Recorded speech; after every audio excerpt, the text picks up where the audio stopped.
14th, 2026 regular session of the Bloomington Common Council to order. Will the clerk please read the roll? Yes, Councilmember Flaherty. Here. Stossberg. Here. Piedmont-Smith. Here. Zulik. Here. Asari.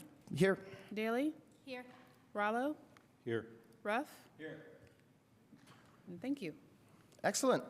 This evening's agenda is posted on the doors, also online, but it includes one resolution regarding 2026 community development block grant funding, 3 ordinances, including a salary ordinance and 2 amendments to the UDO. There's no legislation for first reading, and there will be 2 opportunities for public comment. At this time, I'd like to move for the approval of our minutes. Are there any corrections to the minutes? Hearing none, is there a motion to approve?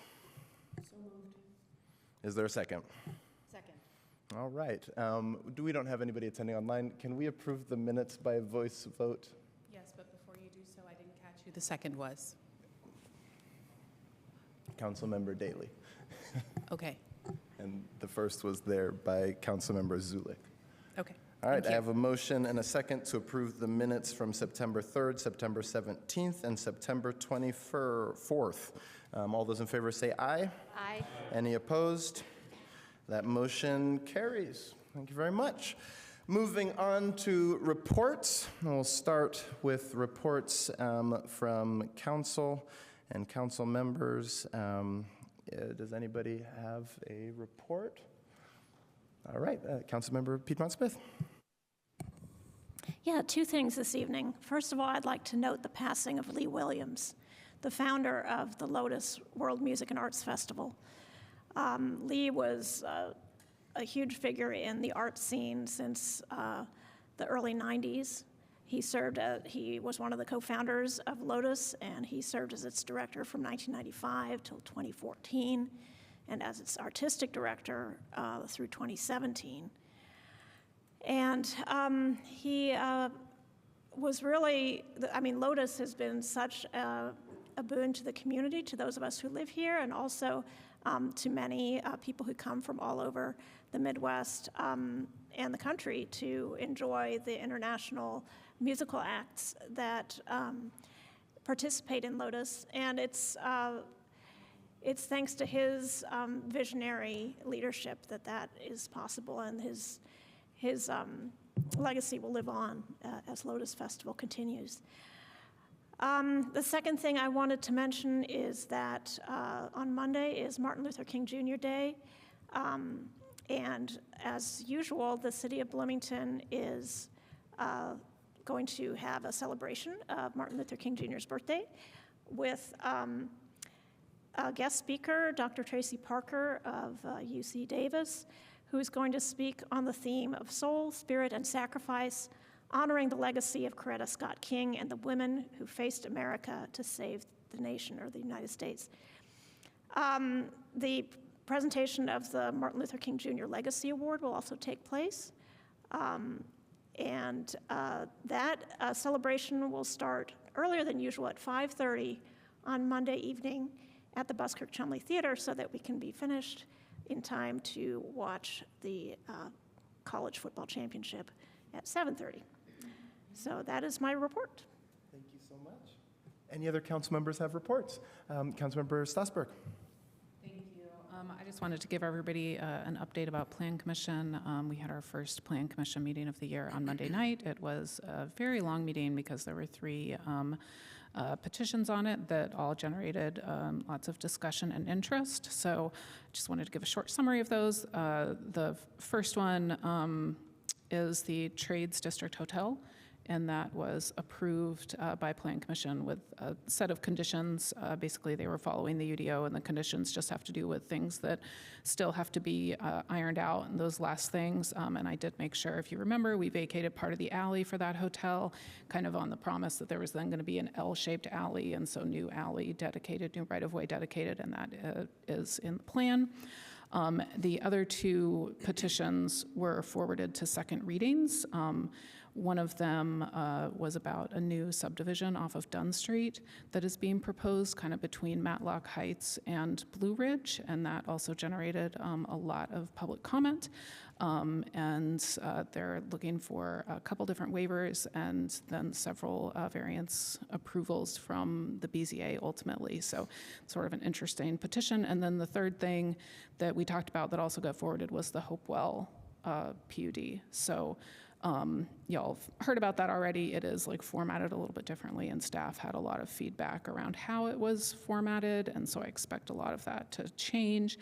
But if anybody has any desire to talk to me about either of those two that have been forwarded on to second petitions, let me know. Thanks. Councilmember Ruff. I'd like to announce that this coming Saturday, what is the date?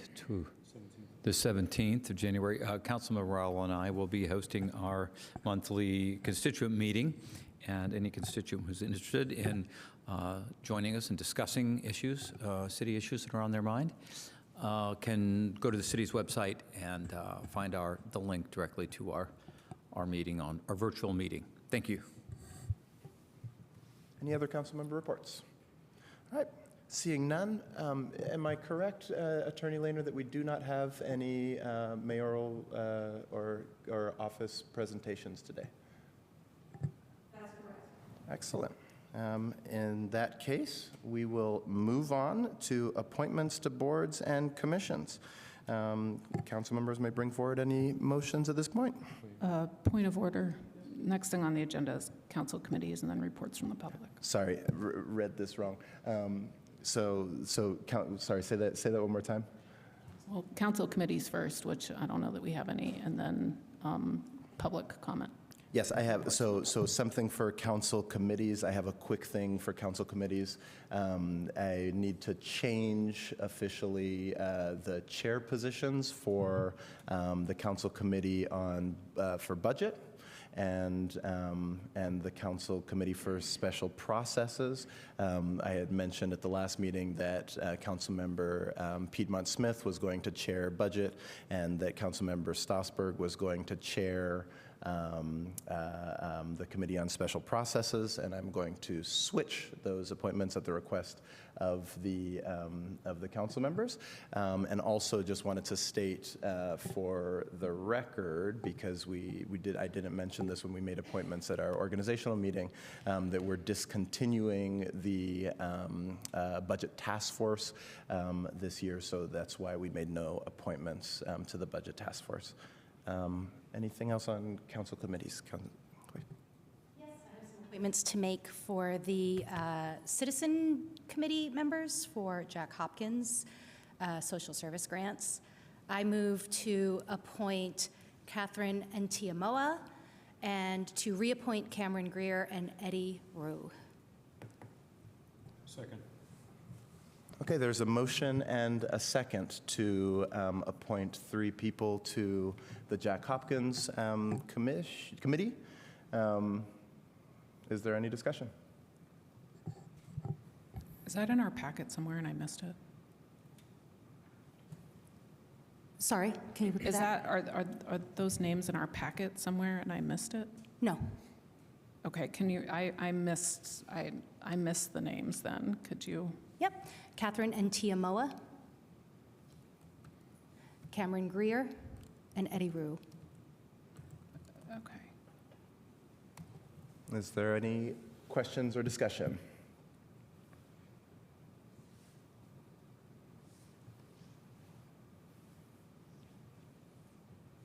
Seeing none, we have a motion and a second, so will the clerk please, actually, we can also do this by voice vote. So all those in favor, please signal by saying aye. Aye. All those opposed? Any abstentions? That motion carries. Thank you very much. Are there any other motions for appointments? I believe none. Okay. Moving smoothly along, that means, unless I'm incorrect, that we're now moving to a time of public comment. This is an opportunity for members of the public to address the council on items not on our agenda. You'll have 3 minutes, and if you wish, please state your name for the record, if you want to say your name. But please do sign in at the dais. Those of you online, you can raise your hand to signal that you want to comment, and we will acknowledge you. So is there anybody in council chambers who would like to make public comment at this point? Seeing none. Is there anyone online? To the people online then.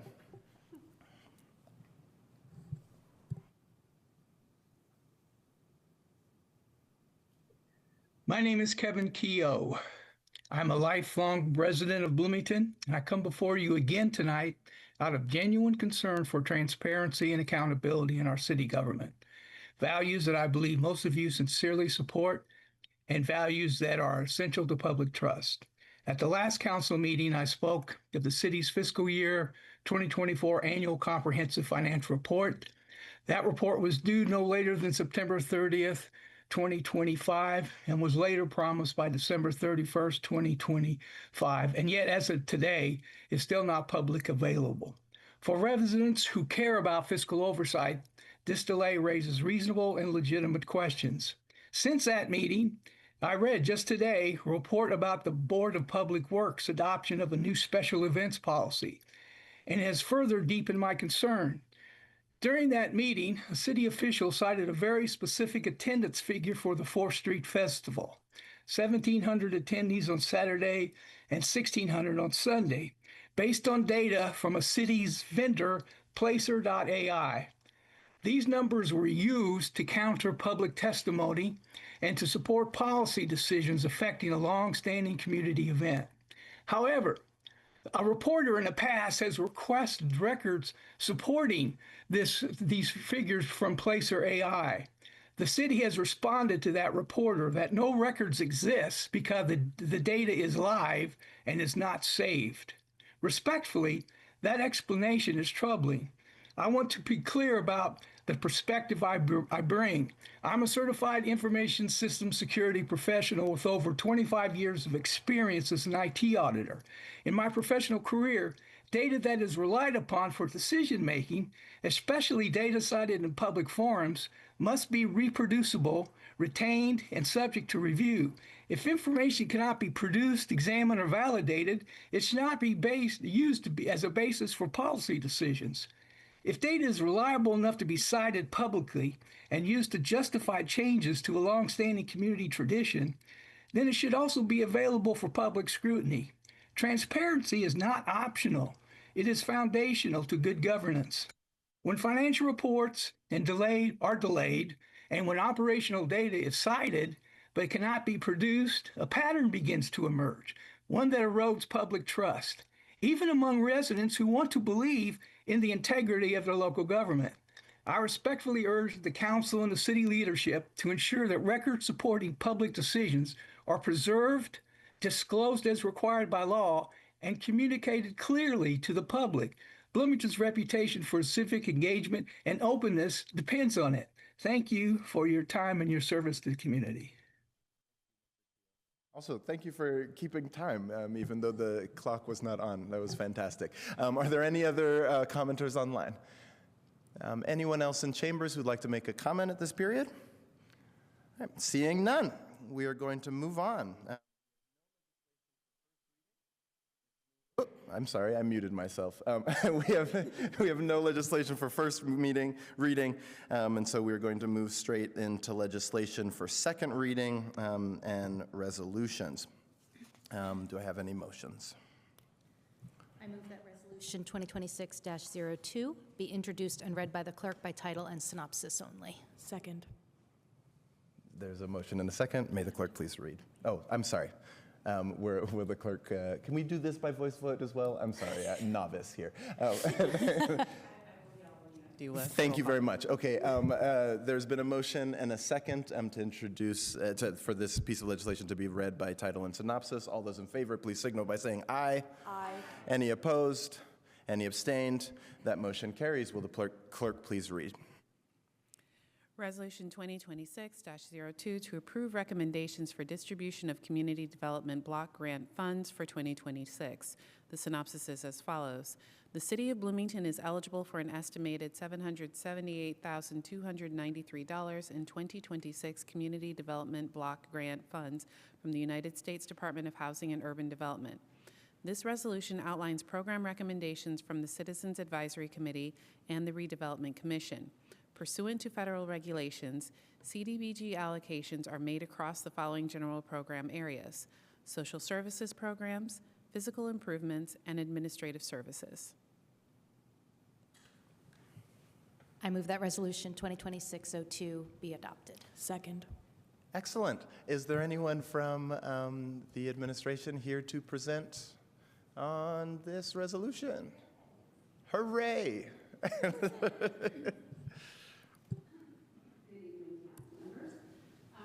Anna Killian-Hansen, the Director of Housing and Neighborhood Development, and I am joined this evening by our dedicated and talented staff, Matthew Swinning, our CDBG Physical Improvements Program Manager, and Cody Toothman, our Social Services Program Manager. Every year, we come before you as part of our Citizen Participation Plan to share the Community Development Block Grants, known as CDBG, recommendations from the Citizen Advisory Committee, which is why we are here tonight. Do you have the slides up? Okay, next slide. There we go. The Community Development Block Grant is a federal grant distributed via formula from HUD under Title I of the Housing and Community Development Act of 1974 as amended to states and local governments. Recipients use the grant funds to develop viable communities by helping to expand housing and economic development opportunities, principally for persons of low to moderate income. Next slide, please. Since Bloomington's population is greater than 50,000, we are considered an entitlement community, meaning we receive an annual allocation from HUD of these block grants. HUD determines the amount of each entitlement grantee's annual funding allocation by a statutory dual formula, which uses several objective measures of community needs, including the extent of poverty, population, housing overcrowding, age of housing, and population growth in relation to other metropolitan areas. There are other factors that contribute to determining the allocation amount as well, like the increase or decrease in the number of entitlement communities and past performance of the allocation recipients. Despite CDBG's success, more than $1.1 billion has been cut from the program since 2001. And I have a feeling that we're not done with those cuts. Next slide, please. HUD awards grants to entitlement community grantees to carry out a wide range of community development activities directed towards revitalizing neighborhoods, economic development, and providing improved community facilities and services. But all activities must meet a national objective. All activities must meet one of the following national objectives for the program: benefit to low and moderate income persons, prevent or elimination of slums or blight, and or urgent need, which fulfill community development needs that have a particular urgency because existing conditions pose a serious and immediate threat to health or welfare of the community. Next slide, please. 70% of CDBG funding allocations are federally required to meet the low to moderate income national objective. Benefit to low to moderate income individuals, also known as low to mod, is referred to as the primary national objective because federal regulations require that percentage. Next slide, please. Projects can serve specific needs, such as benefiting specific service areas where a population is more than 51% low to moderate income, activities that provide benefits to specific groups of persons designated as low to moderate income, activities that are undertaken for the purpose of providing or improving permanent residential structures, which upon completion will be occupied by low to moderate income households, activities that are undertaken for purpose of creating or retaining permanent jobs, at least 51% of are obtained by low to moderate income persons. Next slide, please. Statutory regulation requires that the allocations be divided into 3 categories: 20% for administration of the grant, 15% for social services, 65% for physical improvements. Next slide, please. Overall, in order to achieve the national objectives, the city allocates CDBG funds on an application basis each year. Subrecipients can apply for either physical improvement projects, such as acquisition, construction, or rehabilitation, or public service funding, such as childcare, youth services, food assistance. As you likely know, our HUD program year does not actually follow the calendar year. In fact, we are still in the middle of last year's program. We start our next program, 2026, which you're actually approving on June 1. Applications are released in our portal called Neighborly, which is online, and they start with initial information so we can get a basic understanding of the intended project and make sure that it qualifies. Every year we conduct mandatory training sessions to make sure that everybody is up to date and can comply with the regulations, and to be able to answer any questions that people have. The CAC, or the Citizen Advisory Committees, get organized and review those applications, and we have a public hearing where all applicants present their projects. At that point, the CAC gets together to provide scoring on the projects and then make their final recommendations. Once the recommendations are made, they go to the RDC for approval, and that again is part of the citizen participation plan for their involvement. And then finally, we land with you guys here tonight. These are all based on estimated allocations, as we won't actually know until this spring what they are, so contingency language is included in our recommendations. Next slide, please. The Citizen Advisory Committee is made up of 2 subcommittees, one for social services and one for physical improvements. Social service projects are for programmatic needs, where physical improvement projects are for physical construction or even land acquisition. The committees are made up of a representative from the RDC and City Council, and the remainder are mayoral appointments. Next slide, please. Each year, the HAND department gives the CAC an estimated allocation based on the previous year's final allocation, with contingencies for more or less funding. Using last year's allocation of $778,293, which breaks down to 20% for admin, $155,658.60, social services at 15%, which is $116,743.95, physical improvement projects 65% at $505,890.45. Next slide, please. Matt?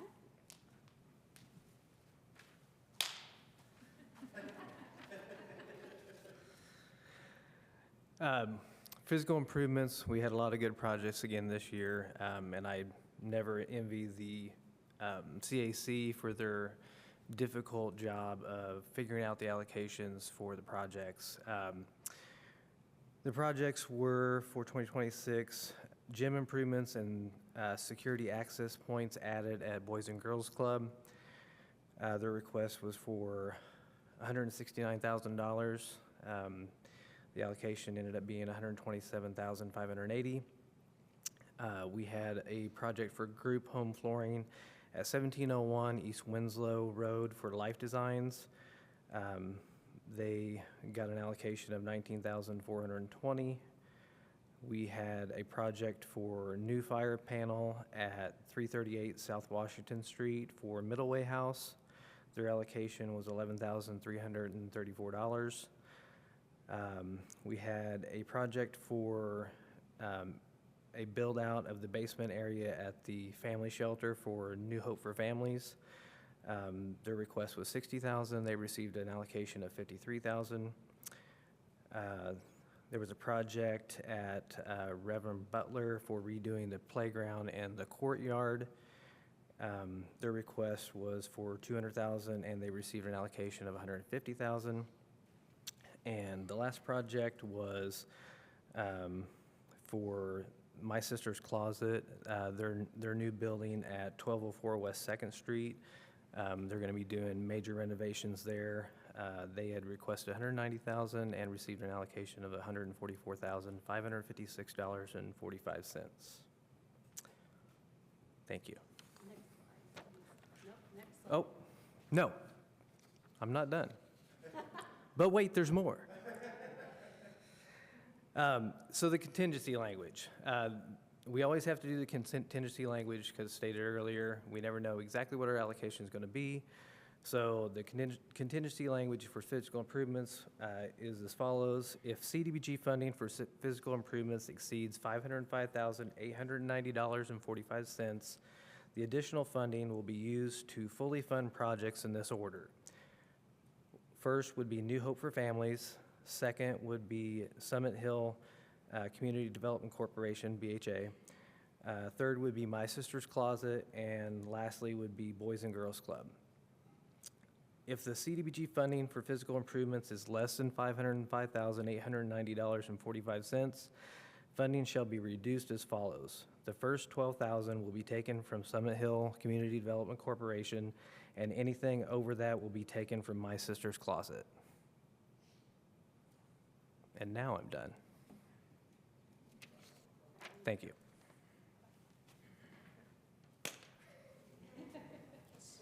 All right. Thank you.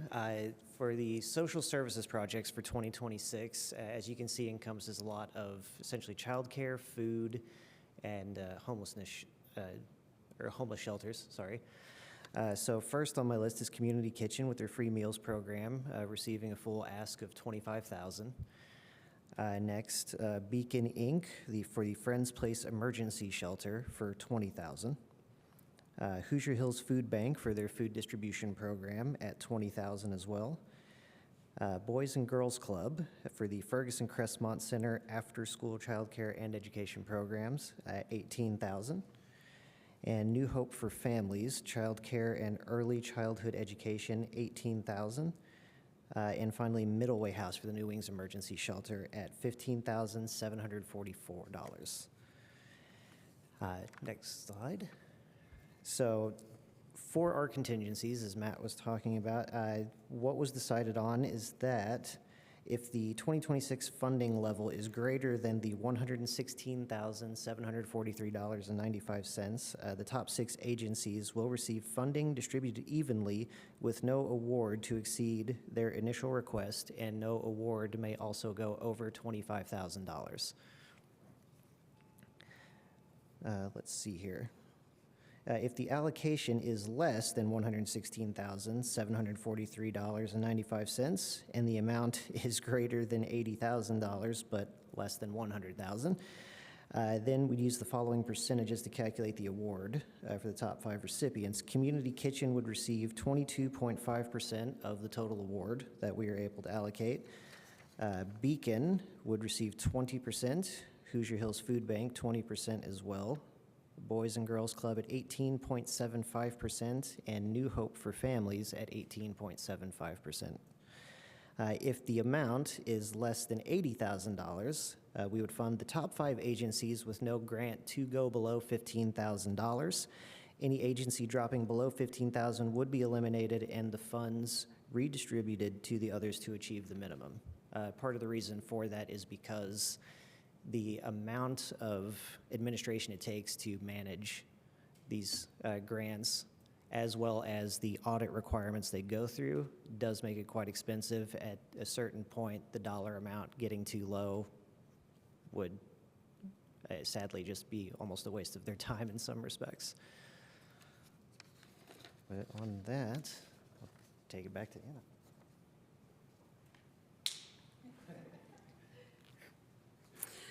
Next slide, please. CDBG is a highly impactful program that allows us to craft locally driven solutions to address urgent and important community development needs while relying on our community to guide us. In Indiana, from 2005 to 2023, more than 31,000 jobs were created or retained, 25,000 low to moderate income households were assisted, 853,000 people benefited from public improvements, and 2.7 million people benefited by public service. Tonight, as part of the final step in our citizen participation plan, we ask for your final confirmation of projects for our 2026 program year starting on June 1. Thank you very much. Thank you so much for that presentation. Do any council members have questions? I'll start with Councilmember Dumont-Smith. Yes, thank you to all three of you for your work on this and the presentation. The Citizens Advisory Committee is pretty large for each program. Is that dictated by federal rules that it has to be that size? No, it's localized, so we adopt a citizen participation plan, and I believe the last time that it was updated was probably around 2023, 2022, 2023, I believe. So it's something that we adopt, actually. I will say membership has been challenging for the CAC. There have been years where we haven't really had enough people, and it's usually a lot of calling folks to try and get them to apply. So if there's anybody listening tonight that would like to participate in this really good cause, please sign up to do so. We could use as many folks to input as possible. So to follow up on that is, that's not something we can change at this point? We would have to wait, or how could we change that locally if we're having trouble recruiting? That is a very good question. I think that it is something that we are able to change. It's not easily changed, though, so we have to go through a process of having public hearings and making sure that the community has a chance to weigh in on those participation plans. I mean, I think that they really push towards as much transparency as possible to make sure that folks are really being involved from our community, and we're not making decisions in silos. Thank you. Mm-hmm. Councilmember Rallo, sorry. Thank you for your presentations.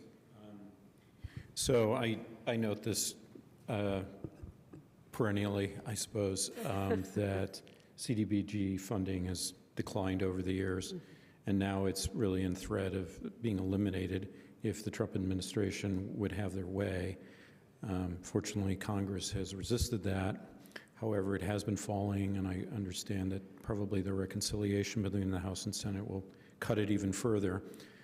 Just to give a perspective, when I joined the council about 20 years ago, or a little more, we got $8 billion was distributed. Today it's $3.3 billion.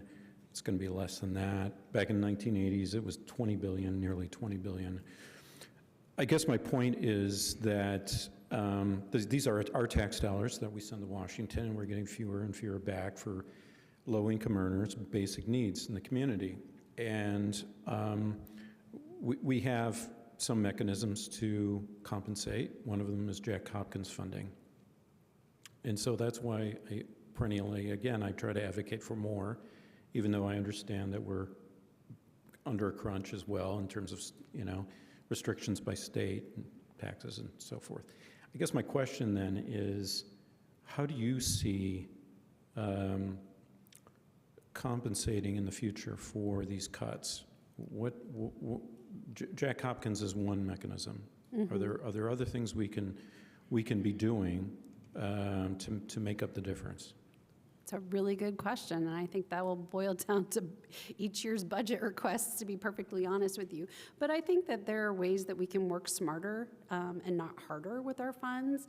I think that if we are able to collaborate on which projects we're funding and prioritize as a group, not just with Jack Hopkins independently and CDBG independently, but maybe collaboratively so that we can meet everyone's community needs. I think that there are times when projects may be funded by multiple organizations and we don't necessarily know about it.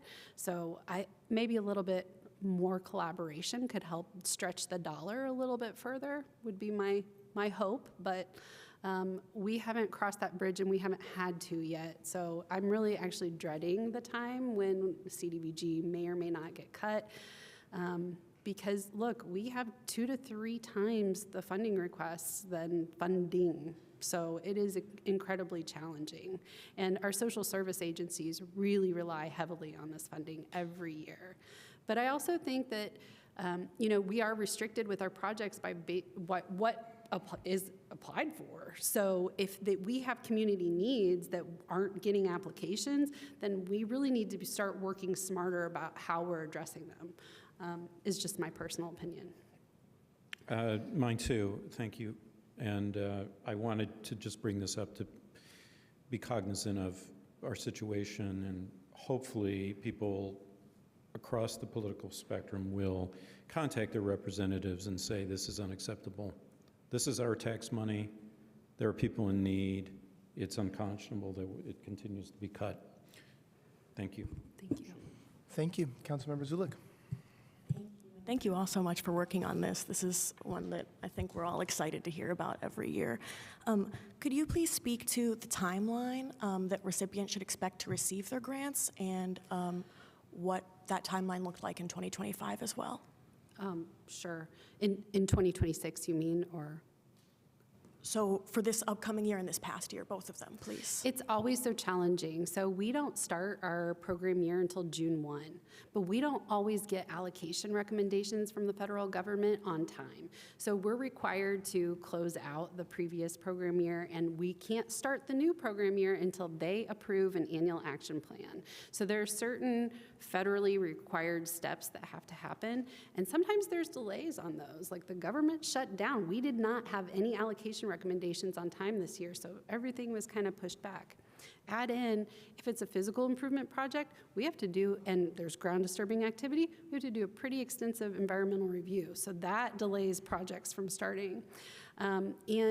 So there are just these steps that we have to take before we can actually execute agreements and get them out the door. So this past program year, we also had some shutdown time as well, which we're not allowed to execute agreements during a shutdown. So there's certain things that we can't do based on whatever the federal government is doing at the time. I'm a little bit worried about the January shutdown as well. We're timed on how fast we spend our money and how quickly these projects move, but we also have to meet these other federal requirements that slow them down. So for instance, the 2025 program year that we're in the middle of right now, agreements just got executed. So a lot of them are just getting off the ground right now. So it's reimbursement only. So it's not like we just write a check to them. They have to turn in receipts, they have to be vetted, they have to be vetted to make sure that they are qualified expenses as well. So there is a process. So they don't actually get their money until they've gone through our claim cycle, which is every 2 weeks. So we certainly try to get it out as fast as we can, but there's a lot of regulations to navigate. Thank you. May I please ask a follow-up question? Thank you. Beacon in particular let me know that they have not received their 2025 grants. Would that fall under that same project? Okay, Yeah, thank you. I think most of them have not. They're Okay.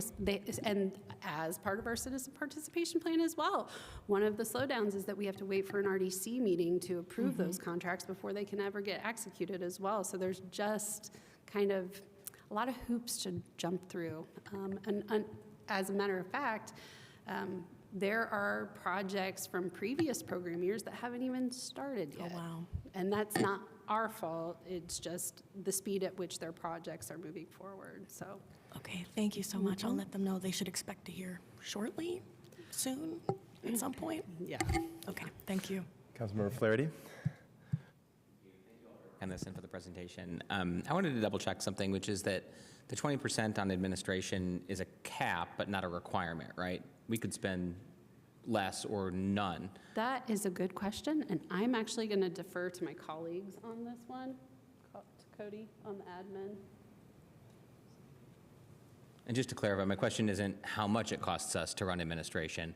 It's rather, do federal laws require us to spend 20% of the funds on administration? It's a cap, for sure. I believe. Yeah, so on administration, if we should not expend the administrative part of it, it can turn into physical improvement money. But, just like everything else, there are lots of costs that go into the administration of this, software costs that we have and everything. So We rarely do not make it through our administrative money, but to answer your question, yes, it could be turned into physical improvement money only. Okay, thank you. The social services funding is capped. They will not go above that percentage, even though they should. Other questions, colleagues? Councilmember Stassberg.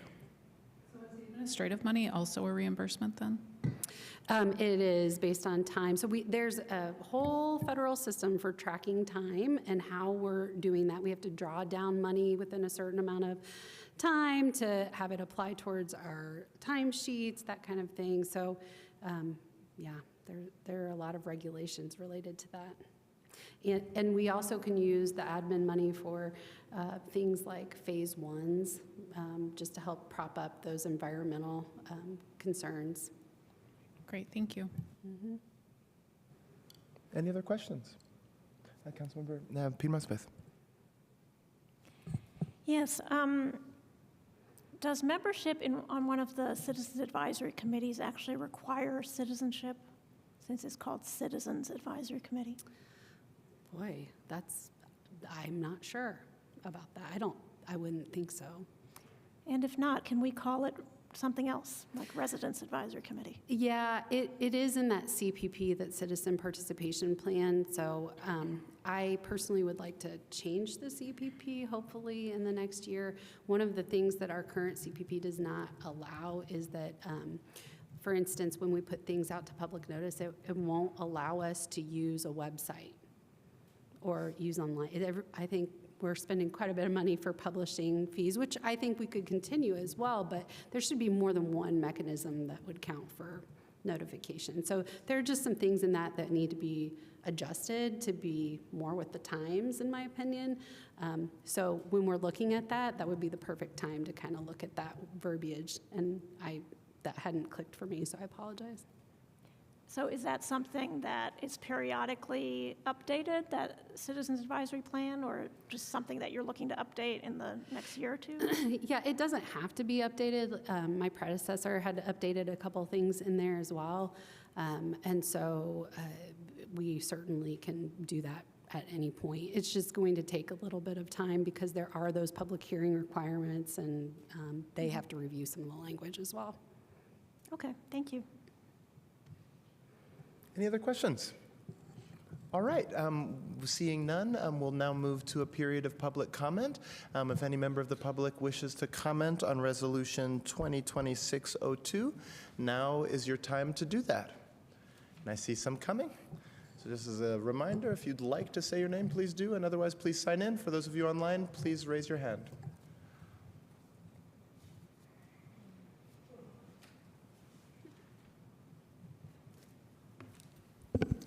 Evening, council members. My name is Terry Amsler. I wasn't planning to speak with you. I'll try to make this brief. I speak, Tim Still is a resident of Bloomington. However, by information only, I'll say I was part of the CAC, the CDBG, CAC Social Services Committee, just informationally. And I will say also I appreciate the support of the staff for all the work that goes into this work, for these CAC-like work. Just random, this is a random thought. It goes part to the Councilmember Rallo's concerns about the dollar amounts. And while I recognize the concern with working better, working well, working collaboratively, there is this dollar amount itself, what's happened over time.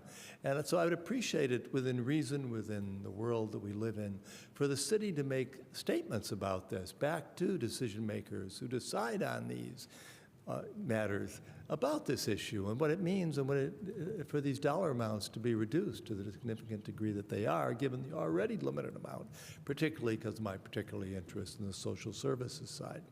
Lastly, I swear, the issue of participation, which was a comment about the numbers and so forth and so on. As you know, I have sometimes spoken before about this whole question of the city's attention to public engagement and public participation. I would just say that for myself, I've done this a couple times now. I got dropped once because I forgot to, I didn't see the email about saying I wanted to re-up. and it was too late to do it, so I waited, and the next administration, the mayor kindly appointed me back again. So I think there's a fair amount of work yet to be done across city agencies, commissions, and boards and related about participation and recruitment, if you will, and knowledge of community participation and who participates. I think, particularly speaking only for myself, for the Social Services Committee of the CDBG Fund Development Committee, the numbers there were really helpful to have a perspective across these decisions that had to be made about recommendations. It could be done more effectively and efficiently, yes. Could it be done as well with a smaller number? Maybe not.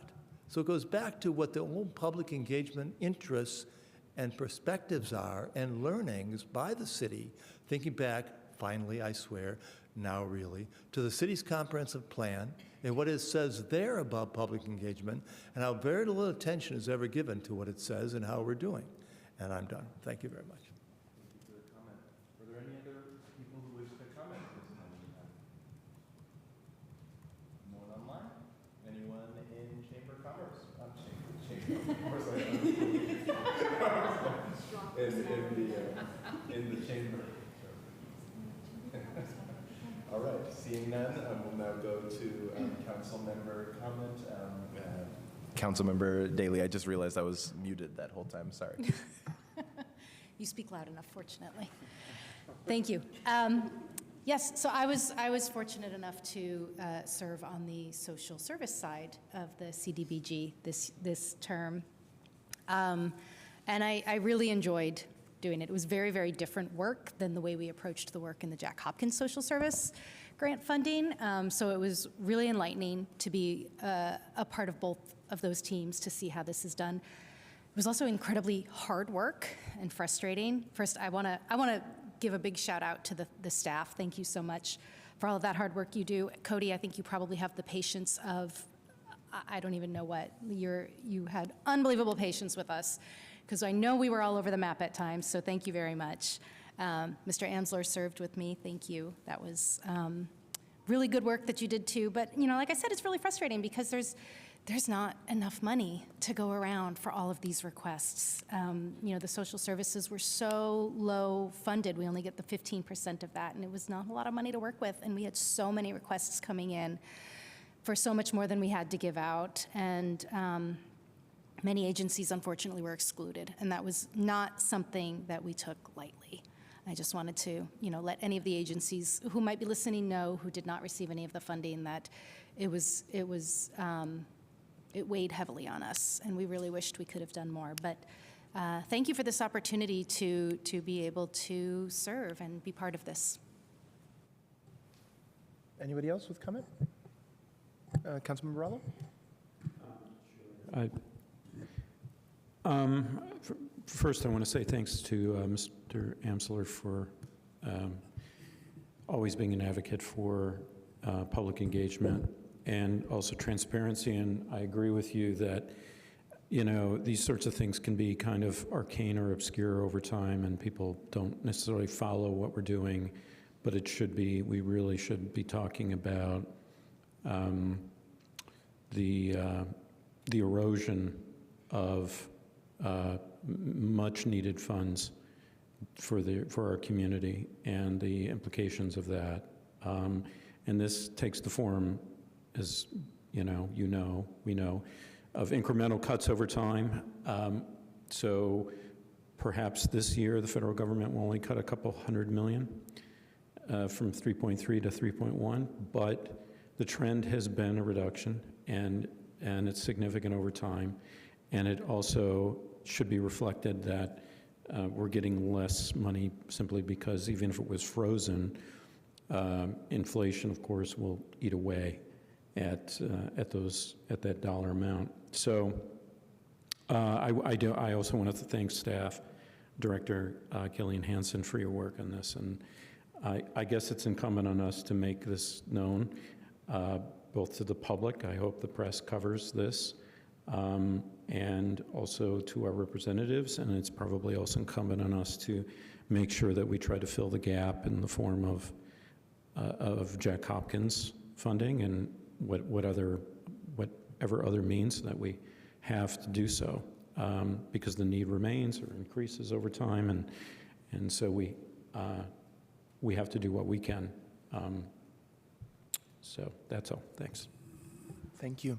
Any other comments? Excellent.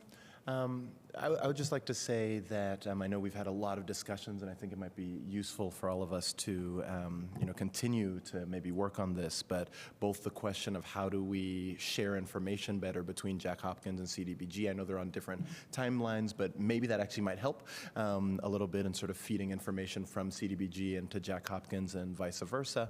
And then similarly, if any of my colleagues would like to think about, for example, writing a resolution that we can send once passed to our members of Congress and Senate, sort of just showing the support to this and what it's done in our community, I think would be a welcome thing to do as a council. So if there's no motions and no comments, I will ask the clerk to, oh, can I do this one by voice vote? To call the roll then.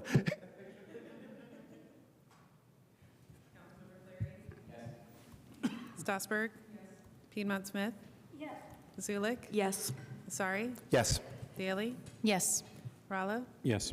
Ruff? Yes. Thank you. That motion passes 8-0. Thank you very much for your time. Yes, tag teaming in WrestleMania 2026. We'll now move on to Ordinance 2026-03. Are there any motions? I move that Ordinance 2026-03 be introduced and read by the clerk by title and synopsis only. Second. There's a motion and a second. Will the clerk please read? Sorry, sorry. All those in favor of reading Ordinance 2026-03 by title and synopsis, please signify by saying aye. Aye. Any opposed? That motion carries. Will the clerk please read? There we go. Ordinance 2026. I'm going to try this again. Ordinance 2026-03 to amend Ordinance 2025-40 to fix the salaries of appointed officers, non-union, and AFSCME employees for all the departments of the City of Bloomington, Monroe County, Indiana for the year 2026. The synopsis is as follows. Ordinance 2026 -03 amends Ordinance 2025-40, the 2026 appointed and AFSCME employee salary ordinance to align with the approved 2026 work agreement between Local 2487 CBME, AFSCME, and the City of Bloomington, and makes other amendments to formalize the salary ordinance with city pay policy. I move Ordinance 2026-03 be adopted. Second.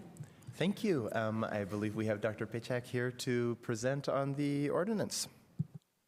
Yes, good evening. Shar Pachak, Human Resources Director. Happy New Year, everybody. I am here to present the salary ordinance amendments tonight, and these amendments align with the AFSCME, the newly negotiated AFSCME work agreement. And I just want to take a moment to reiterate that this agreement has already been voted on, and it was passed 82-7 in December. And I just want to stress this because I believe that the highlights that I will share tonight really represent the voices of the union leadership being heard and the response from the administration. And this was 9 months of conversation with the negotiation team. And so it's interesting to me how you can have 9 months worth of meetings and then I can summarize everything in like one sheet of paper. So I just want to stress that. But what you will see in the salary ordinance amendments is like some administrative cleanup. So there's some language that we cleaned up, outdated language or language that we just basically just did not use. For example, like gain sharing information. We don't have a policy. We don't have a procedure related to that. So it was just lending itself to more confusion than it was clarity. So you'll see changes like that. We also addressed some of the concerns that we've heard since I started with some of the grade designations in the salary ordinance. So there were U designations from the utilities employees, those AFSCME positions. And so we cleaned those up so that we just had like more consistency, more synergy across the different departments that have these employees represented. So that was a response to some of the concerns that we've heard. So we were able to manage and clean those things up. You will also see in this salary ordinance amendments some pay structure changes. One of the things that I definitely want to highlight is that we updated and enhanced the steps, the longevity step progression for the AFSCME employees. This is an opportunity for basically for them to earn more money faster, and who doesn't want to do that? So that was a great recommendation that we had from our consultants that worked on this project, and we adopted it, and we think it's a great thing because not only is it a recruitment tool, but it is also a retention tool. So again, it primarily will allow employees to earn money faster. So that's a good thing. You'll also see some adjustments related to premiums and allowance and some additional training and professional development opportunities within the contract. Some of those increases include on-call pay, tool allowances, shoes and clothing allowances, and also shift premiums. So increases to basically address our desire to be competitive and to actually respond to some of the requests that we received. There's also some incentives that are represented in this salary ordinance for AFSCME, and that includes like CDL incentives. So if the city needs additional CDL employees to address projects or just on-demand need, we have additional employees that can earn a CDL and get some additional compensation for that to help out with city operations. And there are other training and recertification costs that are also included that I believe are going to be beneficial for AFSCME employees. And so those are the highlights related to that AFSCME agreement. In addition, the salary ordinance also includes information related to relocation incentive. And so that is something that maybe existed in the city before. I don't know, it's new since I've been here, but it's an opportunity for us to have additional tools in our toolkit to recruit hard to fill positions, specifically hard to fill positions. And then we also have some clarity in here about a cap at step 3 for grade 14 positions.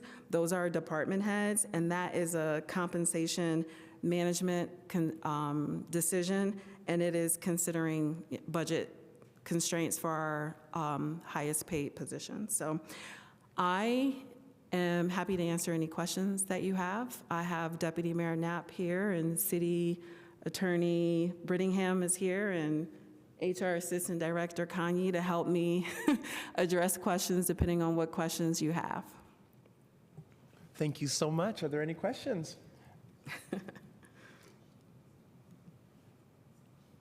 All right. With that, if there's no questions at this time, we'll go to a period of public comment. Same as last time. Second verse, same as the first. If you would like to comment, please come to the microphone. If you're online and would like to comment, please tell us so by raising your hand. Are there any commenters online? Any commenters here?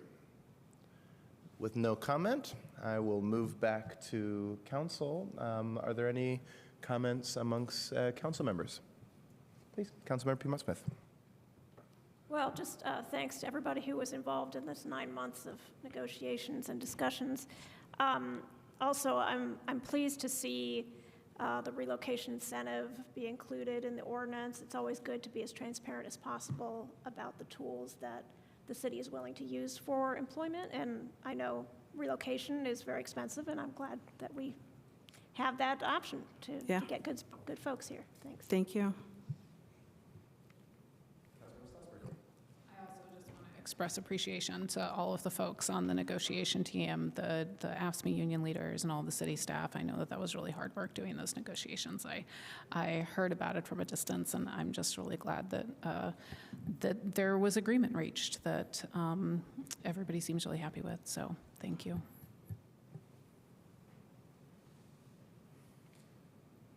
All right. If there are no more comments, going once Any others? All right. Will the clerk please call the roll? Councilmember Strasburg? Piedmont Smith? Yes. Zulik? Yes. Vasari? Yes. Daley? Yes. Rallo? Yes. Ruff? Yes. Flaherty? Yes. Thank you. That passes with a vote of 8-0. Thank you very much. Yeah, thank you for your continued support. Absolutely. We're now moving to the next thing. Are there any motions? I move that ordinance 2026-02 be introduced and read by the clerk by title and synopsis only. There's been a motion and a second. All those in favor, please signal by saying aye. Aye. Any opposed? All right. Will the clerk please read? Yes.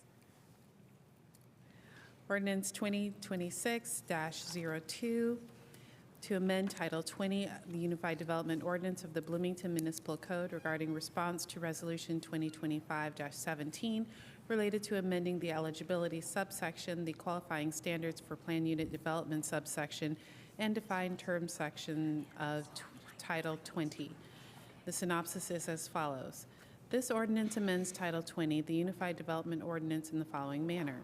1, it reduces the area median income eligibility percentage requirements for incentives in 20.04.110C2. 2, it revises the qualifying standards for plan unit developments in 20.02.050B3. And 3, it eliminates the definition of workforce housing from defined terms in 20.07.010, Title 20, the Unified Development Ordinance.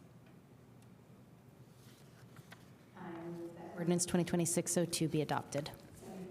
Wonderful. We have Director Scanlon here to present. Take it away, ma'am. Thank you. Good evening. Jackie Scanlon, Assistant Director of Planning and Transportation. We are looking at 2026-02, maybe. Here we go. I'm going to see if this will work. No, I don't think it's going to work. Oh, did it? No. Let me try. Okay. Okay, thank you. At least it's going to help me. Thank you, Ms. Lerner. Okay. Ordinance 2026-02 is in response to Resolution 2025-17, as was said in the synopsis, and there are 3 relevant sections in that resolution that dictate what is in the ordinance. So I'm just going to briefly go through what those 3 are. Before I do that, this petition was heard at the November 10th, 2025 Plan Commission hearing, and the Plan Commission did vote to amend the petition in order to adjust percentages to whole numbers. That is reflected in the version you got. And then the Plan Commission voted to send the petition to the Common Council with a positive recommendation. So there are 3 items here that are discussed. The first is Section 2 with an amendment to the section of our Unified Development Ordinance, which is Bloomington Municipal Code 20.04.110C2, with a very specific directive to include an AMI requirement within Tier 1 and Tier 2 as follows. Tier 1 to include at least some of the units priced below 90% of area median income, while using whole percentages, which the amendment corrected. And then Tier 2 to include at least some units priced below 70% of area median income, again using whole percentages. Section 3 calls for the Plan Commission to prepare a proposal to amend the text of 20.02.040B3, qualifying standards for a plan unit development, to adjust the minimum qualifying standards for affordability so that such developments using the plan unit development section will meet or exceed Tier 1 affordability standards. And Section 4 required that we obviously make any other changes in the UDO that are necessary to achieve the objectives in the sections above. Okay, next page. So I'll show you, I know it's kind of small, and also obviously you can find the UDO online. This is the text from 2004-110C2. So 2004-110C2 has 2 sections, A and B, and so you can go to the next slide, Lisa. For Section A, This is where we are amending to the 90% for Tier 1 and the 90 and 70 for Tier 2. So the way Tier 2 has worked historically, half of the units have to be at or below one level, and half of the units have to be at or below another level. So again, we changed that. Instead of half and half, Housing and Neighborhood Development was finding that difficult. So we changed those to full percentages, 7 and 8. And then we changed the percentages of AMI to 90 and 70 to reflect more accurately the numbers here in Monroe County, so that we are capturing those that could benefit from this type of incentive being used. You can go to the next slide, please. So then in the qualifying standards for PUD, number 3 is the one that is to be changed. When residential dwelling units are proposed, previously in a plan unit, or right now in a plan unit development, a minimum of 15% of the total dwelling units must be permanently income limited. And then it references earning less than 120% of HUD AMI, which was used to be analogous to what our Tier 1 percentage was. But because we're changing that, instead the resolution dictated that we change this language to match Tier 1. So you can go to the next slide, please. Oh, I think you're stuck in the Zoom. Sorry, Lisa. Oh, yeah, there we go, thank you. So we changed the language to do just that. So total dwelling number units proposed must include at a minimum the percentage of permanently income limited units required in the Tier 1 section in a different part of the code. So we added that reference directly. And then there's one more. We found, as you know, the workforce housing definition is not used in the code, and because it references Tier 1 and the 120%, we, next slide please, are proposing to remove that. The Plan Commission is. And that's all I have. I can answer any questions. Thank you so much. Are there any questions?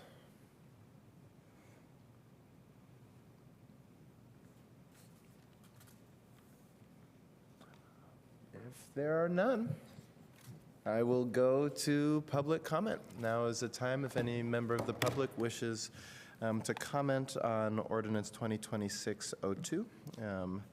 You may do so at this time. Is there anybody in council chambers who would like to comment? Anyone online? All right, we'll come back to Assistant Director Scanlon. And does anyone have any questions at this time? All right, or any comments? Councilmember Strasburg. I'll go ahead with a comment. I was the one that authored this resolution in the beginning, and it's been quite a journey. And so I just want to thank the Planning Department. I want to thank Ms. Scanlon. I also want to thank the HAND Department and Director Killian Hansen for helping craft the original resolution and come. There were several Plan Commission meetings and et cetera, and so I just want to express that appreciation. And I'm really glad that this change is officially happening. Thank you. Thank you. Others?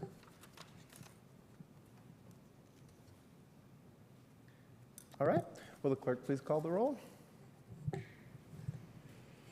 Councilmember Piedmont Smith? Yes. Zulik? Yes. Lasari? Yes. Daly? Rallo? Yes.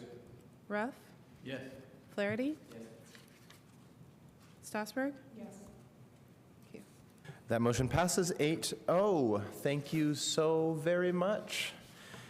Maybe we'll have one more item. I move that ordinance 2026-01 be introduced and read by the clerk by title and synopsis only. There is a motion and a second. All those in favor, please signify by saying aye. Aye. Any opposed?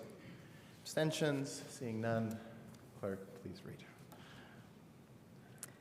Ordinance 2026-01 to amend Title 20, the Unified Development Ordinance of the Bloomington Municipal Code regarding response to Resolution 2025-12 related to amending the affordable housing incentives and payment in lieu provisions. The synopsis is as follows. Ordinance 2026-01 amends Title 20, the Unified Development Ordinance in the following manner. One, it increases the maximum impervious surface coverage allowance for single-family detached and duplex residential lots in the R1, R2, R3, and R4 zoning districts for owner occupancy projects using the affordable housing incentives. Two, it increases the maximum impervious surface coverage allowance and decreases the landscape area for projects that meet Tier 2 affordability standards. And three, it increases the dollar amount of and eligibility for payments in lieu of providing housing. I move that ordinance 2026-01 be adopted. Fantastic. To you again. Right. Jackie Scanlon, Assistant Director of Planning and Transportation. We are now looking at ordinance 2026-01, which is in response to Resolution 2025-12. All right, we can go to the next one. All right, so similar to the previous ordinance we just discussed, Resolution 2025-12 specifically dictates sections to be amended, and so there are two that were discussed in this resolution. So the first, sorry, let me tell you what Plan Commission said, just a sec. All right, this petition was also heard at the November 10th, 2025 Plan Commission hearing. And they voted to amend the petition in order to add wording that requires reference to the administrative manual, which is included in what you received. They had a harder time with this one, and they voted to send the petition to you with no recommendation. All right, so Resolution 2025-12, again, which this ordinance is based on.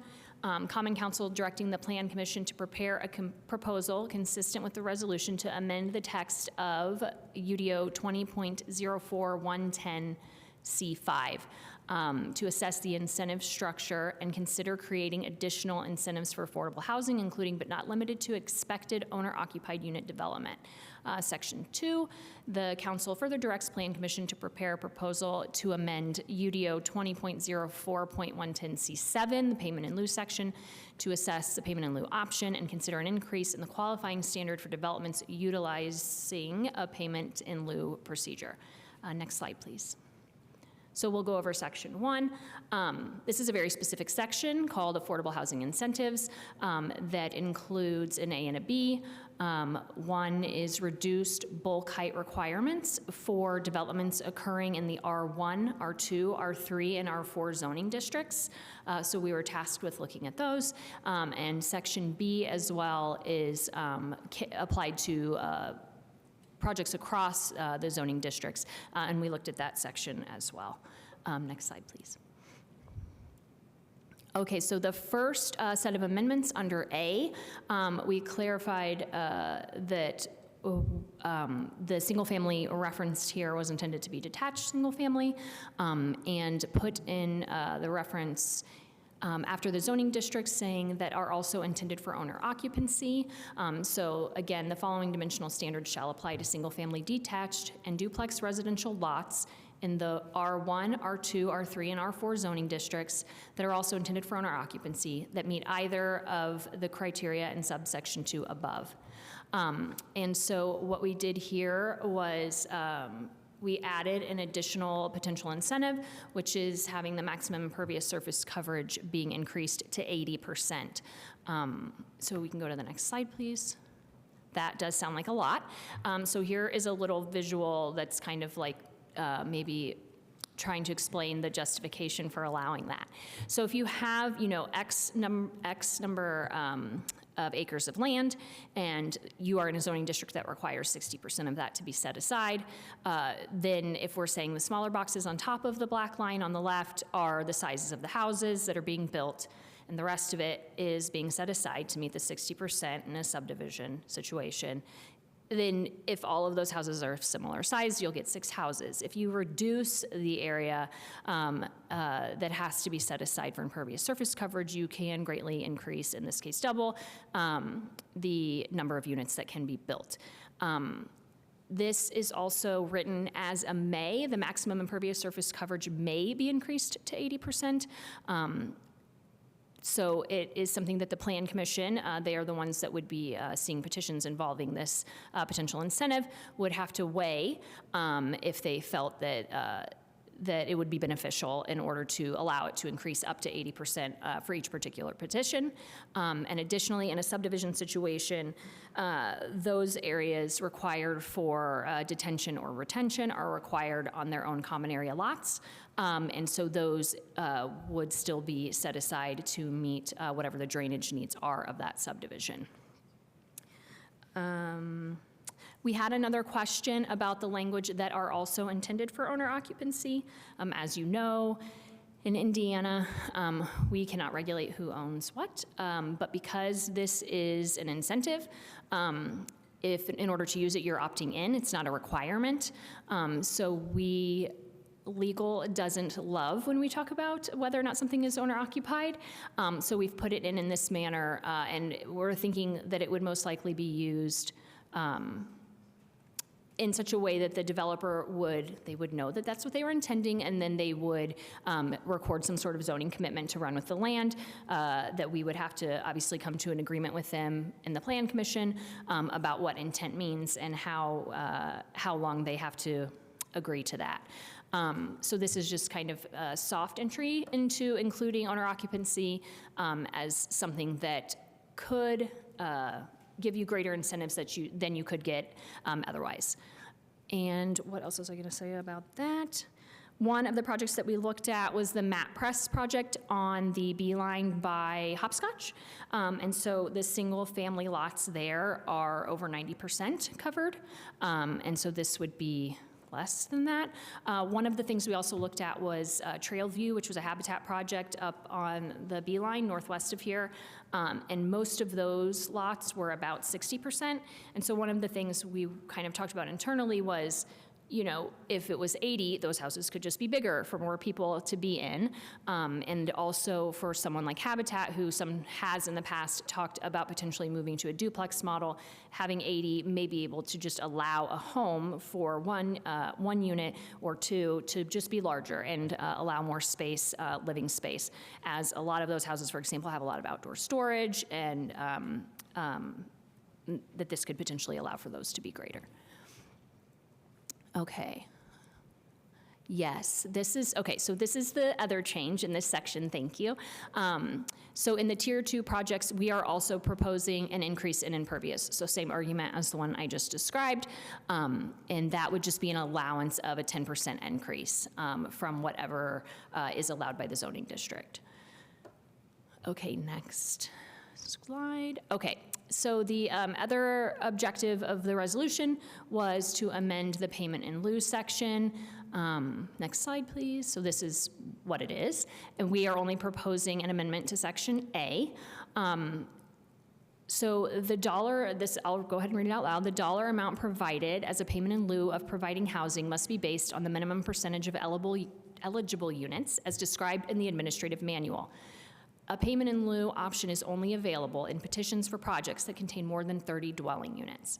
So the department reading of the resolution was that the council was looking for less payment in lieu and more units on site. And so one way to do that is to limit who can do payment in lieu. We have heard numerous times from hand director Killian Hansen that they do not have good luck with large projects that have units on site. So we still want to leave, obviously, an option for them to be able to use payment in lieu, even if we are limiting for the whole scape of who can do it. We don't want to limit it for larger projects that are less successful with having their own units. We have also heard her say that smaller projects usually are successful with units on site, and so we were trying to respond to the resolution here by in some way kind of limiting the payment in lieu availability that we thought the resolution was calling for. Next slide. Okay, so part of this is that the specifics live in the administrative manual. So this is a red line, it was in the packet, of what the changes to the administrative manual would be. The first is clarifying that the count we're using for percentages is units, not beds, because they didn't used to match in the administrative manual and the Unified Development Ordinance. We would be proposing to increase the eligible unit calculation to 30% of the total project dwelling units. So if you're building units on site, you have to set aside 15% of your units. to the percentages listed in whichever tier you're using. If you don't want to build them on site and you want to give us money instead, then we want the equivalent of 30% of your units to be the base for the calculation of what you are giving instead of giving units. And so we're proposing 30% here, again, clarifying that it's units. And we are proposing, this says that the current is 20,000 per unit, but it's actually 30,000. And we are proposing to increase that to 50,000. This number has been on the books since, I believe, 2021, so almost 5 years. It's only been increased once last year. It was not increased in the first year of the new administration, and the old administration didn't increase it either. The intent, as you can read in the administrative manual, is that it is to be revisited and increased every year. So Director Killian Hansen did increase that last year to 30,000. We are proposing to raise that to 50,000, and that would apply to units containing 1 to 3 bedrooms. And by suggestion of Director Killian Hansen, we also included that for units with 4 or 5 bedrooms, an additional $5,000 be required for each of the additional bedrooms over 3. And so that would be a much more impactful amount in the payment in lieu amount than we currently receive. There have been questions when we have presented here before about what is the actual cost of losing a unit for a lifetime, and are we getting close to that cost? We probably aren't, based on numbers that I've heard Mr. Flaherty explain here before. And so we feel like moving from 30,000 to 50,000 is not inappropriate, considering we have only upgraded it once in the last 5 years, and considering the actual loss of money that the actual loss from losing the unit is probably far greater than we are capturing here. Last slide, please. Today, while I was at my son's soccer practice, I received an email with a potential amendment, so I have not had time to look at it. The idea is to address a difference of how the UDO treats multifamily and single-family units, and that it's hard to do permanent affordability in single-family. So this is the amendment. Let's see. As most of you know, the administration can't propose an amendment to something the Plan Commission sends you, but the mayor would like council to consider an amendment to this legislation, and then planning and council staff can work together to potentially create a proposal for the February 4th council meeting. One question we've had here many times that I do think needs to be addressed, and I feel obligated to say with my AICP, is that I don't actually know if this amendment can be done, because your resolutions were so specific about which sections can be edited. And that's an ongoing question that I think council and administration council will have to figure out. But I think the idea here is to be more careful or thoughtful about single-family development and how our incentives affect those, and allow them to still be functional for their potential owners. And I can answer any questions. Thank you so much. Council, are you okay? Are there any questions amongst council members? Councilmember Rallo. Yeah, I'd like to ask a question about the increase to 80% of impervious surface, which is pretty dramatic. I can't see the table now. But R1 had formerly 30%, and then it goes incrementally up, I think, to 50 by R4, right? So that's pretty dramatic. And, of course, we have stormwater problems ubiquitously throughout the community. It's something that we're obviously trying to compensate for lack of attention to this in the past. Yeah. So I'm quite reticent to make that leap of 80%. So what would be a stormwater retention requirement for 80% coverage of, say, an acre? You said that they would have a retention pond of some kind. But let's just imagine that you've got like successive rain events in the spring, which we do. It's almost monsoonal at times, right? you have rain every day and every other day.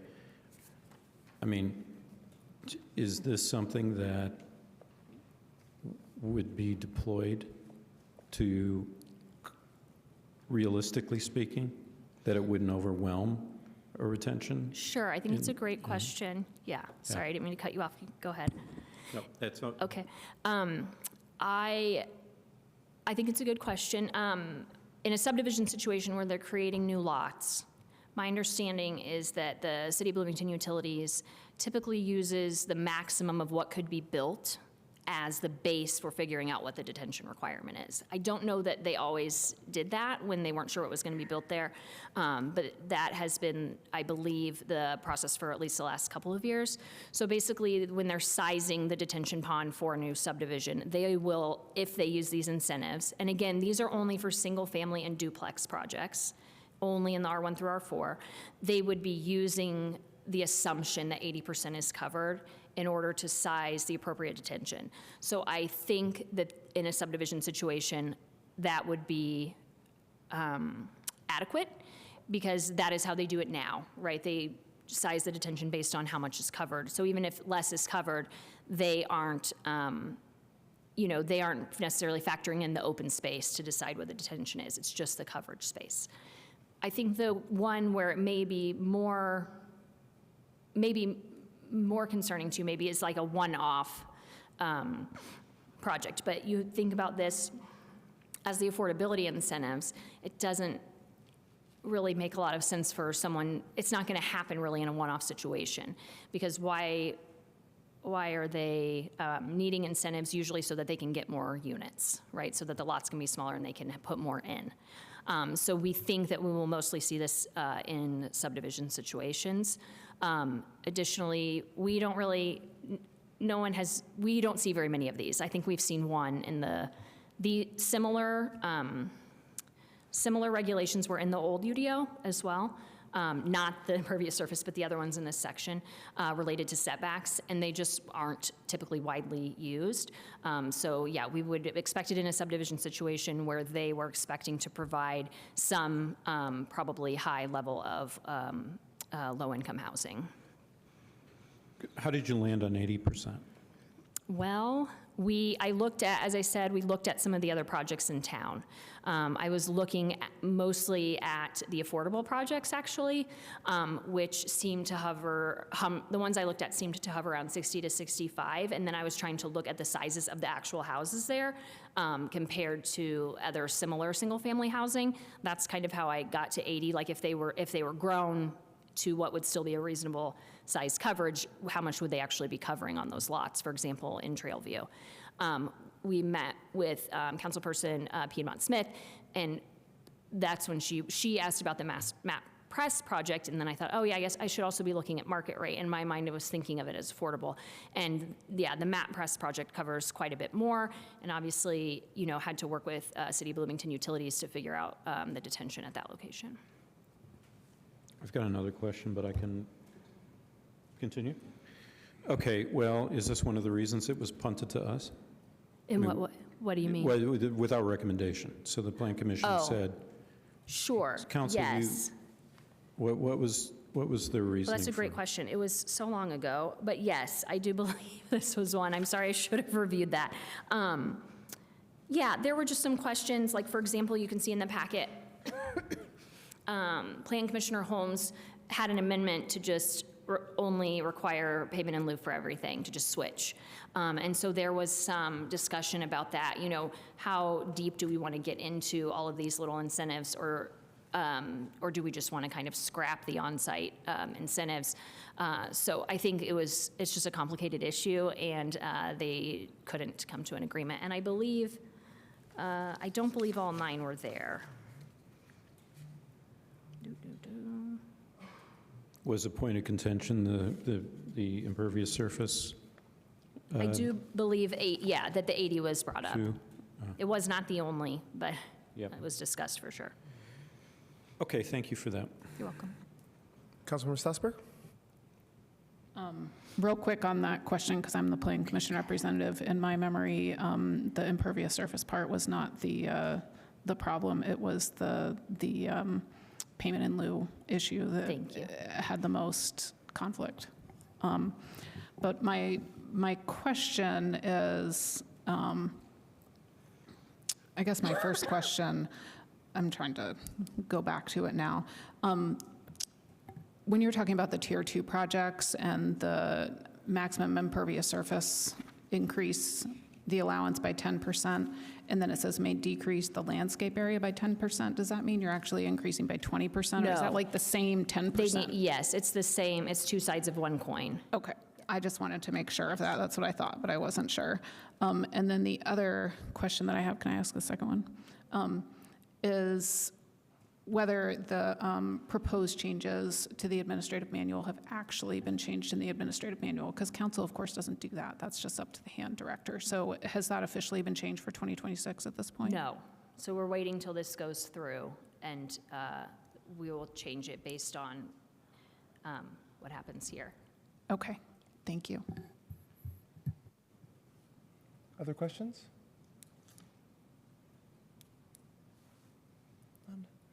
Might I ask, you said that the mayor, and I saw the mayor come in right as you started, had a proposed amendment. I'd be interested to hear maybe from the mayor about what that amendment, what the concern is trying to address. So, Mayor Thompson. Yes, thank you for your consideration. The proposed amendment, and we are totally fine doing this at a later time and tabling this discussion. But the proposed amendment seeks to make this feasible for owner-occupied as well as rental. And what's happening in the finance community, what has been happening for a long time, is when you put a deed restriction on something that says permanent affordability, what the mortgage market does is say, we're not lending on it. And it suppresses the comps if you can get a mortgage on it. Frequently, in my experience, local lenders will not lend on it because it's such a limited market that you can sell to. The amendment essentially gives flexibility so there's not a deed restriction, and so that we can find other mechanisms to ensure that the property stays affordable without limiting the mechanism by which we are ensuring affordability. So, for instance, we could do a shared equity agreement with a second soft mortgage, et cetera, but we would need to set up some kind of infrastructure to do that if it is the intention of the Plan Commission and the Council to in essence, make these permanently affordable. So this amendment was seeking to be a happy medium so that we could still get people who don't already have wealth into owner-occupied units. I also just wanted to make a small correction to the record about the impervious surface on the Trailview neighborhood, which I was the developer on and spent years looking at those potential plat maps. We would not have increased square footage on those houses. My recollection is if we could have gotten up to 80% impervious on that, we would have had 6 additional units, thereby reducing the total cost of land and infrastructure per unit quite significantly. So the more units you can get into a neighborhood, it directly affects the affordability of each of those units, obviously. Thank you, Mayor Thompson. Yes. Any questions regarding, we should use different language here, but the concern that the mayor has raised, if any? Okay. Please, Councilmember Flaherty. Just a clarifying question. Something was displayed on screen, but we don't have an amendment drafted or anything in our packet. Correct. That's why I just said we should use different language. Yeah. So I think Yes. That sort of proposed change. Exactly. Yep. Okay. Just confirming. Thank you. Councilmember Sassberg. Yeah, Mayor Thompson, you started out your sentence by saying that it makes this feasible for owner occupancy, and I was wondering what you meant by this, because like whether it specifically meant the affordable part that we're amending right now in terms of the R1 through R4 with single family and duplex, or whether it meant the larger affordability incentive section, which also includes multifamily structures. Yeah, so I am suggesting that in all of our ordinances, this is the one in front of us, that if we're talking about affordability incentives, we need to have consideration for owner-occupied. And so my ask would be change the language to accommodate owner-occupied. If we want people to actually be able to climb out of poverty and end generational poverty, the way that we do that in this country frequently is through ownership. And I believe it is, it's what people need in our community. I don't know if it's a follow-up or a whole nother one, but just for clarification, since we don't have the amendment in front of us, and this might be a question for Attorney Lehner, this amends a section of the UDO that is not currently being amended by this ordinance. Yes, that's my understanding. We just received this language, so we've not had a chance to really study it, and this is a legal question that would need to be answered. Okay. I will state that the Plan Commission came up with this challenge on Monday night when considering one of the projects in front of them on Monday night. The affordability question in owner-occupied came up, and whether or not we could lend on it. Councilmember Piedmont-Smith. Yeah, so just to clarify, I mean, the ordinance in front of us tonight does have a section trying to incentivize owner-occupied affordable housing. So what you're saying is there needs to be a better mechanism to ensure the affordability of those units? Is that what I'm understanding? To ensure that you can actually build them in the first place. If you can't lend on them, you can't build them. And what we're trying to do, obviously everybody's intent, is to incentivize affordable housing. And so as a government, we want to do that in a way that it can actually be accomplished. And writing into any code restrictions that end up making it impossible to develop that way does not achieve the goal.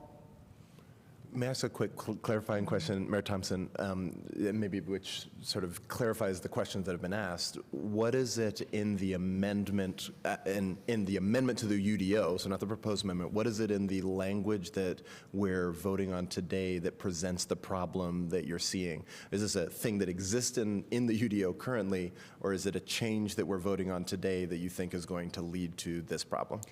It exists in the UDO today, and you are confirming it by changing this part as well. So I am suggesting let's not continue to confirm a problem. Thank you. Councilmember Zulik? Thompson, I'm certainly not opposed to the change. I'm mostly asking a question about, is this feasible to do the change today, or is this something that we would need to hear for a third reading in order to make that amendment correctly? I'd like to speak to that, please. My recommendation would be to have a third reading on this question on February 4th. The 90-day deadline expires after February 4th. By our calculation, it's February 18th, so there is sufficient time for council staff to review this and resolve any legal questions, while also communicating with the planning department staff and potentially with the legal department. At the same time, this would provide an opportunity in the event that a council member is interested in potentially sponsoring an amendment of this nature. Thank you. May I please ask a follow-up question? Mayor Thompson, does that timeline work with you? It does. I'm not able to be here on February 4th, but I think it can be handled by staff. I mean, we just need to get the theory into practice so we can actually build affordable housing. Thank you. Councilmember Rallo.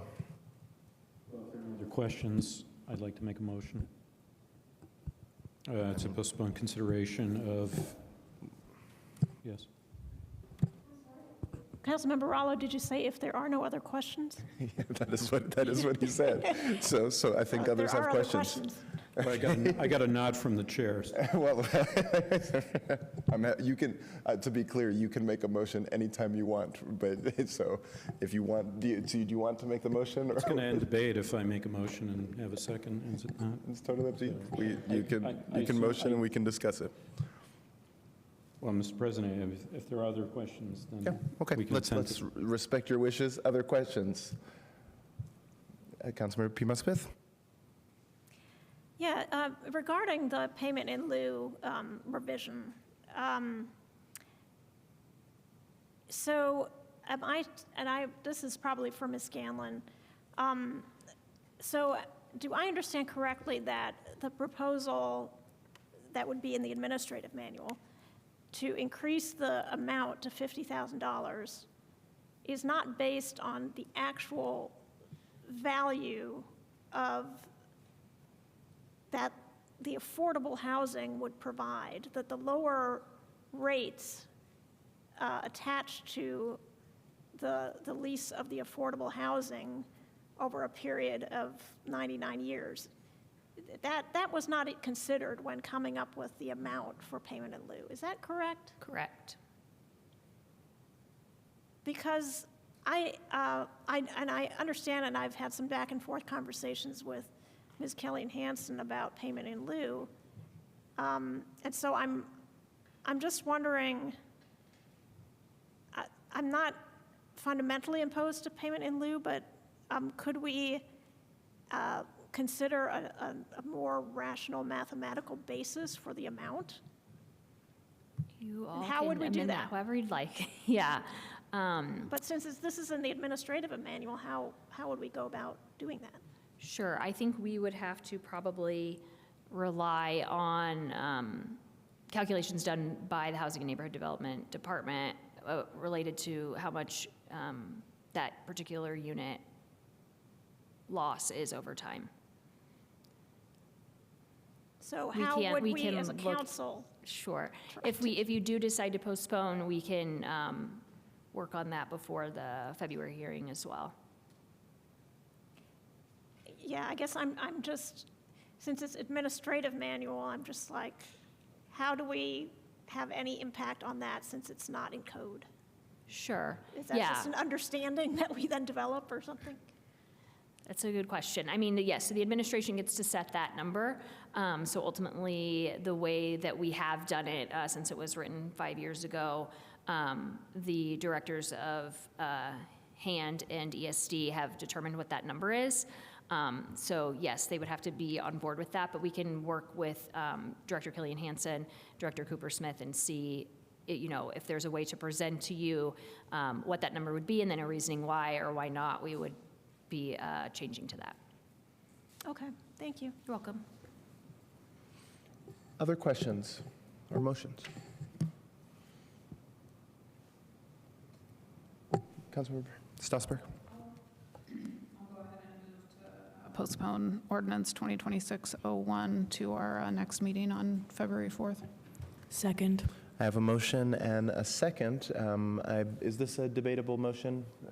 Yes. It is? Okay, any discussion?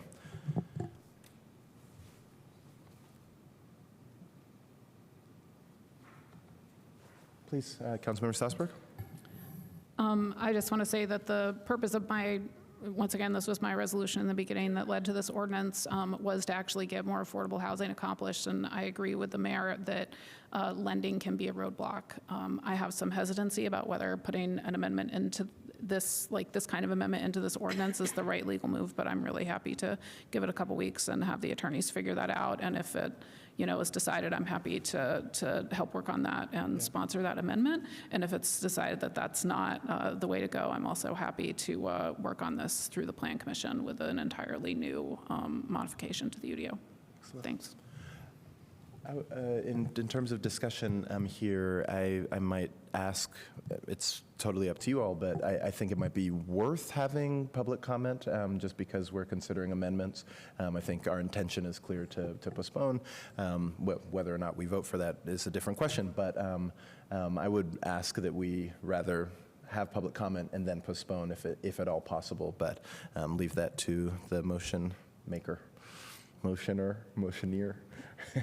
Oh, so you want me to withdraw, so then we can have public comment, and then I'll make the motion again?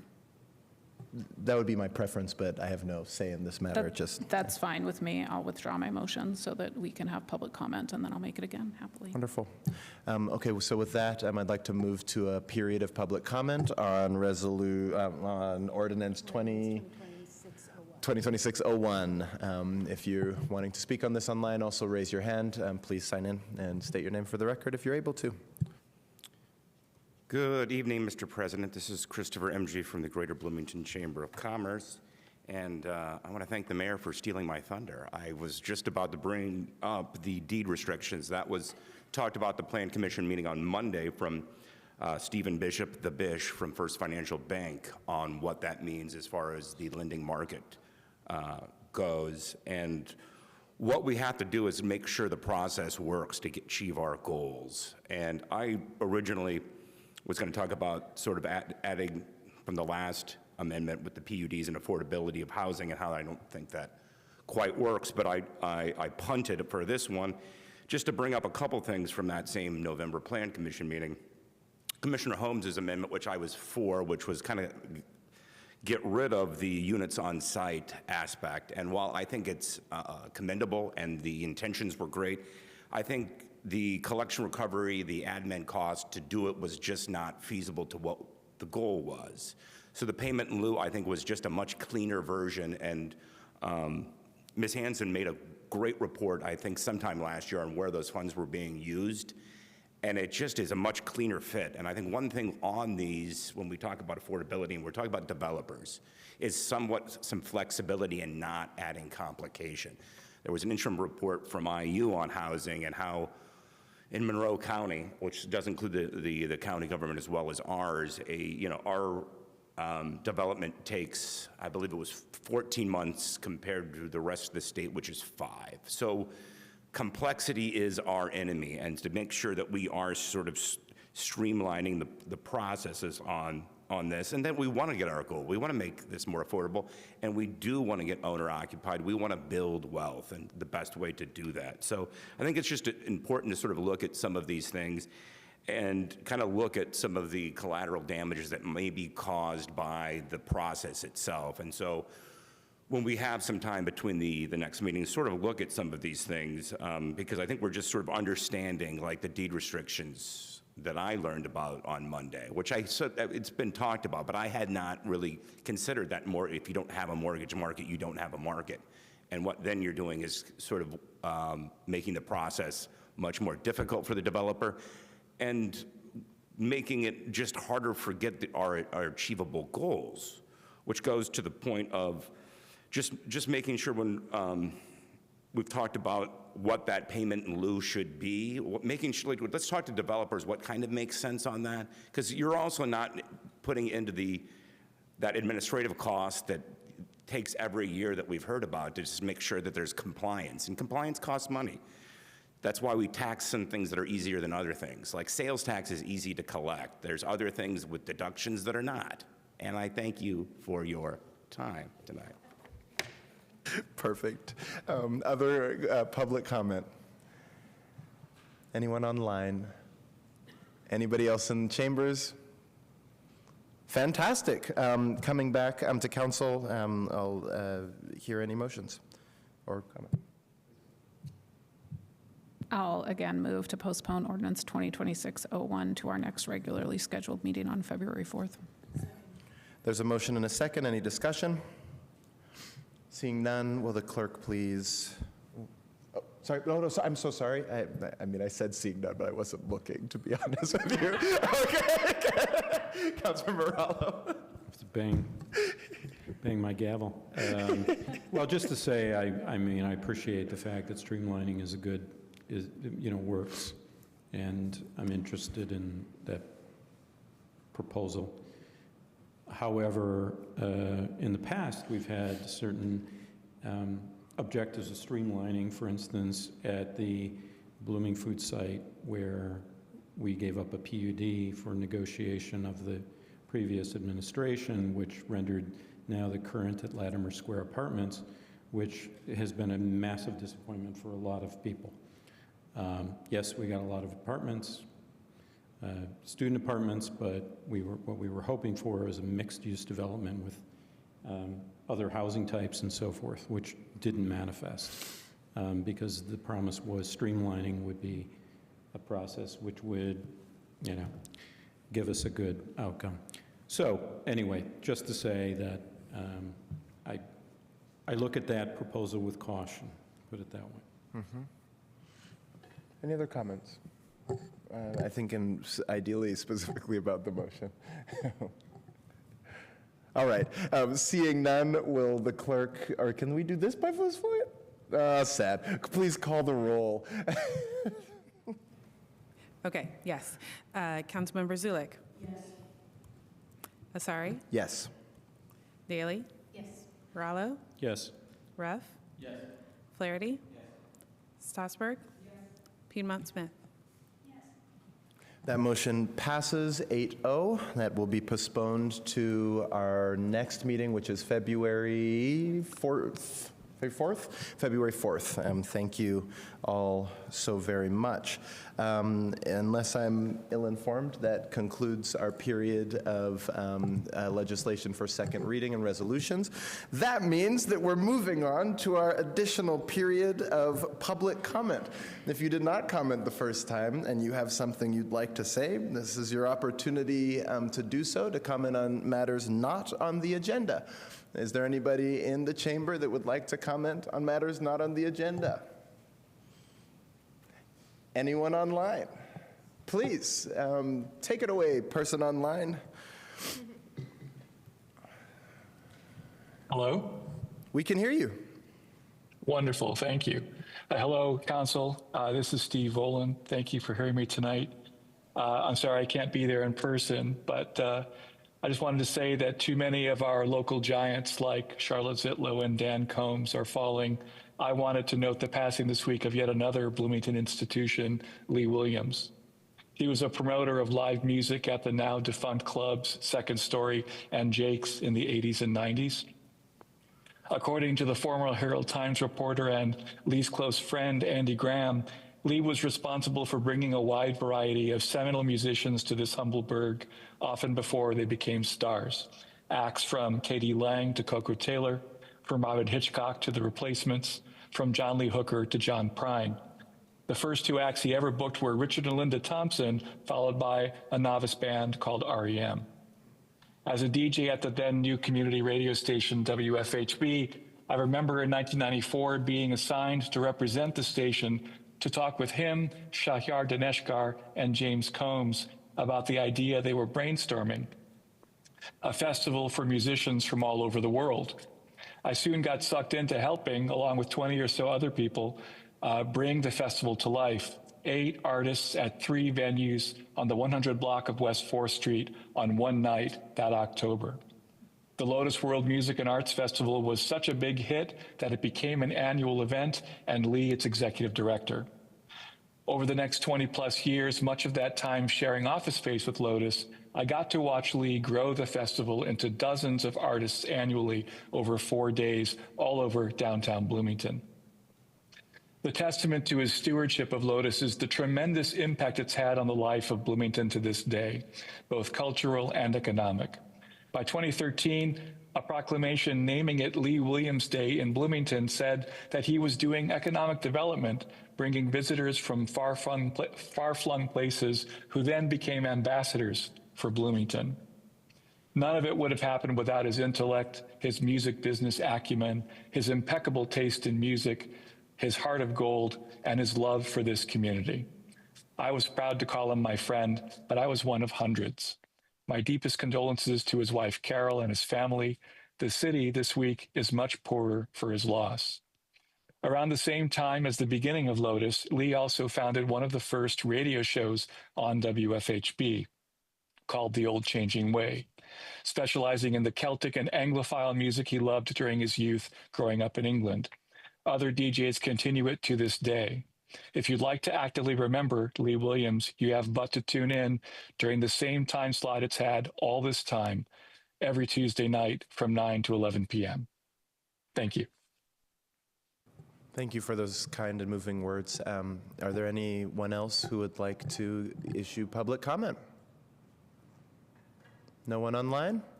Anyone in chamber? Hey, well, that does that then.